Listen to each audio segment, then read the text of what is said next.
சுந்தரி சுந்தரி சுந்தரி சுந்தரி சுந்தரி சுந்தரி சுந்தரி சுந்தரி சுந்தரி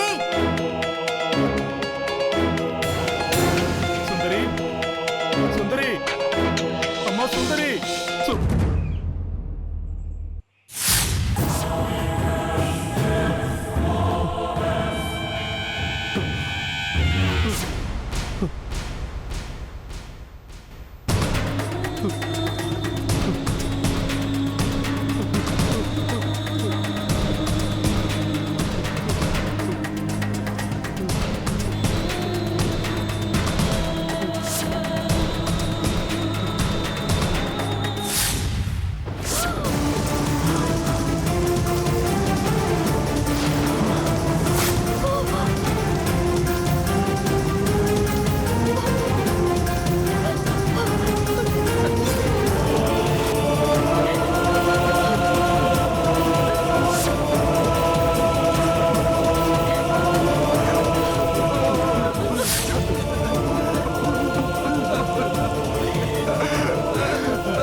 இவ்வளவு நாள் கோவில் சாத்தி இருந்தது.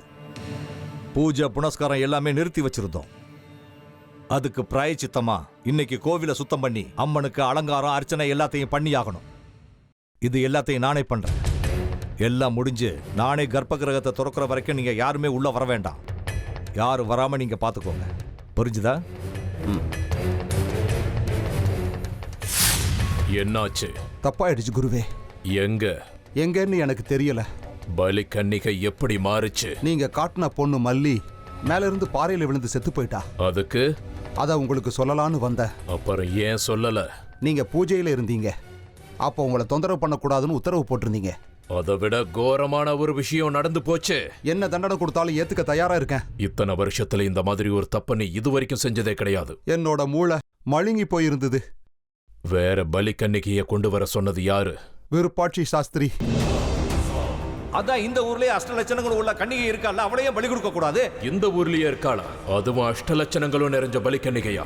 யாரு? அஷ்டலட்சணங்கள் உள்ள பலி கன்னிகை சுந்தரி. திரிபுர சுந்தரி. திரிபுர சுந்தரி. திரிபுர சுந்தரி. பூஜையில இருக்கிற உங்களை தொந்தரவு பண்ணக்கூடாதுன்னு சொன்னது அவருதான். நீயாவது அந்த பலி கன்னிகையை ஒரு தடவும் கண்ணால பாத்திருக்கலாம்ல. அஷ்டலட்சணங்களும் நிறைஞ்சிருந்தது. அதனால கன்னிகையை பார்க்க நான் போகல. அவளை எப்படி எங்க வரவழைச்ச? நீங்க சொல்லி கொடுத்த வசீகரிக்கிற வித்தையால தான். என்னோட அனுமதி இல்லாம அப்படிப்பட்ட வித்தைகளை பயன்படுத்த கூடாதுன்னு உனக்கு எத்தனை முறை நான் சொல்லியிருக்கேன். இதுக்கு மேல என்ன சொல்ல போற? சொல்றதுக்கு வேற ஏதாவது போய் இருந்தா சொல்லிடு. அவதான் ஏமாத்தி எல்லாத்தையும் என்கிட்ட இருந்து பறிச்சிட்டான்னு பார்த்தா நீயும் இப்ப அதே தான் பண்ணிருக்க. ஏன் ஆலியா, ஏன் இப்படி பண்ண? இந்த உலகத்துல பாட்டிக்கு அப்புறம் நான் யார் மேலேயாவது உயிரியே வச்சிருக்கேன்னா அது ஊ மேலதான் உனக்கு தெரியாதா? ஏன் இப்படி பண்ண ஆலியா? உனக்கு காசு பணம் அவ்வளவு முக்கியமா போயிடுச்சு. அதுக்காக நம்ம உறவை கூட மறந்துடுவியா?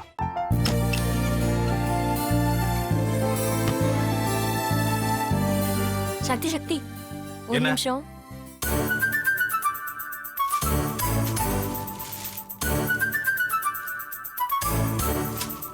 இந்தாங்க. என்ன இது? உங்களுக்கு பிடிச்ச பிராண்ட் செப்பல். இது என்ன நான் தலையில வச்சுட்டு தூங்கணுமா? சரி அதை விடுங்க. இங்க பாத்தீங்களா டைம் பீஸ். இதோட அலாரம்க்கு தான் நீங்க டெய்லி எந்திரிக்கணும். அதெல்லாம் என் மொபைல்ல இருக்கு. முத்து முத்து என்னடி இவன் முத்துன்னு ஒருத்தைய உருவாக்கி விட்டான். செல்வியை மறப்பான்னு பார்த்தா எப்ப பார்த்தாலும் முத்து முத்துன்னு கூப்பிட்டு இருக்கான். முத்துவை கூப்பிட மட்டுமா செய்யறான், முத்துவை வச்சு என்னென்னமோ செய்யறான். நாம தான் இழிச்சவை மாதிரி வேடிக்கை பார்த்துட்டு இருக்கோம். என்ன முறைச்சு என்ன பிரயோஜனமாயா? உனக்கு வேற குரல் போயிடுச்சு. அடுத்து அவ செல்வியை கூப்பிட்டானா என்ன பண்ண போற? உன்னுடைய விருப்பப்படியே நீ ராமநாத வீட்டு மருமகளா வாழ போற. கண்டிப்பா என்னுடைய ஸ்தானத்திலிருந்து அவன் உன்னை நல்லா பார்த்துக்குவான் அம்மா. டேய், அவரை பத்தி தான் உனக்கு தெரியும்ல. அவர் எந்த முடிவு எடுத்தாலும் அதான் ஃபைனல். நம்ம அப்பா வேணுமா வேணாமாங்கிறத நீயே முடிவு பண்ணிக்கோ. வாடா.